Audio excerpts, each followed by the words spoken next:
Everyone. 43ನೇ ಪ್ರಶ್ನೆಯನ್ನು ನೋಡೋಣ. ಒಂದು ಯೂನಿಟ್ ಅಥವಾ 1 ಕಿಲೋವ್ಯಾಟ್ ಅವರ್ ಎಂದರೆ ಎಷ್ಟು ಜೂಲ್ಗಳು? 1 ಕಿಲೋವ್ಯಾಟ್ ಅವರ್ ಅಂತ ಅಂದ್ರೆ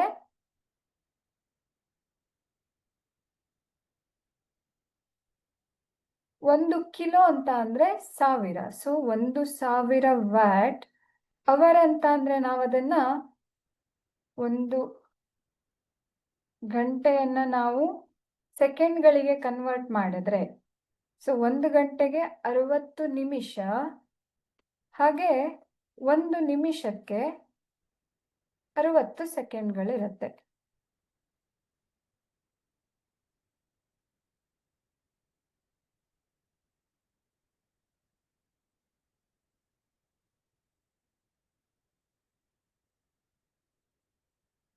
ಹೌದಾ? ಹಾಗಾಗಿ 1 ಗಂಟೆಯಲ್ಲಿ ಒಟ್ಟು 60 ನಿಮಿಷ ಗುಣಿಸು 60 ಸೆಕೆಂಡ್ಗಳಾಗಿರುತ್ತೆ. ಒಟ್ಟು 3600 ಸೆಕೆಂಡ್ಗಳಿರುತ್ತೆ. ಸೊ ನಾವು ಈ ಬೆಲೆಯನ್ನ 1 ಗಂಟೆ ಬದಲಿಗೆ ಈ ಬೆಲೆಯನ್ನ ತಗೊಂಡ್ರೆ ಏನಾಗತ್ತೆ? 1000 ಇಂಟು 3600.